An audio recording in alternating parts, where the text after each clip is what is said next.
Boston was the largest city in America. It was the leading port of colonial America and home to the Boston Massacre, the ride of Paul Revere, and of course, the largest tea party in American history. And speaking of Boston notables, Paul Wiley is another in a long line of skating stars from this area. Long before the Skating Club of Boston was founded in 1912, there was a love of figure skating that thrived on the many ponds that froze over each winter in Massachusetts. Bostonians like Nathaniel Niles and 1920 Olympic bronze medalist Teresa Weld Blanchard pioneered the modern style of skating. In the 1924 games, Boston would be honored with the Olympic silver medal, won by the stylish Beatrix Lochran.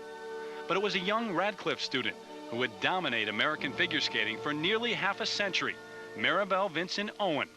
In 1928, she came within 1/10 of a point of taking the world crown from reigning champion Sonja Henie. It was alleged that European judges gave the edge to Norway's Henie. Maribel won a record 9 U.S. singles championships and 6 Paris titles.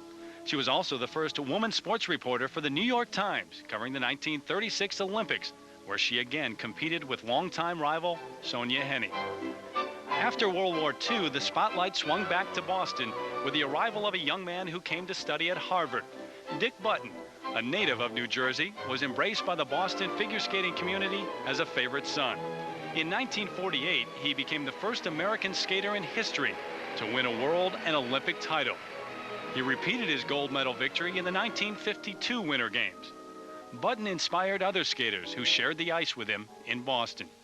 Among them, Tenley Albright, the graceful and brilliant Radcliffe undergrad, became the first American woman to win a world championship and skated to an Olympic gold medal at Cortina in 1956.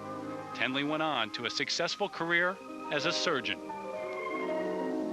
By 1961, a new generation of Boston skaters joined the world team led by men's champion Swampscott's Bradley Lord. Dynamic Gregory Kelly from Newton took the second spot. The pairs champions were Boston University co-ed Maribel Y. Owen and her partner Dudley Richards.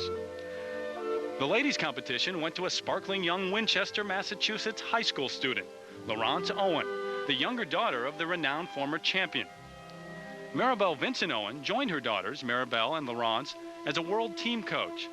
They set off for Prague with high hopes, but on February 15, 1961, the entire U.S. figure skating team was killed when their plane crashed in Belgium. Of the 22-member contingent, almost half came from the Boston area. A memorial fund established in honor of the 1961 team has helped to rekindle the power of American figure skating, and the Skating Club of Boston remains a prime training ground for future champions. From Cambridge to Cape Cod, skaters from the Bay State have risen to the top of the sport. Kitty and Peter Carruthers from Burlington, Massachusetts, were the 1984 Olympic silver medalist in pairs. Stoneham's Nancy Kerrigan took the bronze medal in Albertville and the silver in Lillehammer. And in March of this year, South Chatham's Todd Eldridge brought the World Championship back to the United States.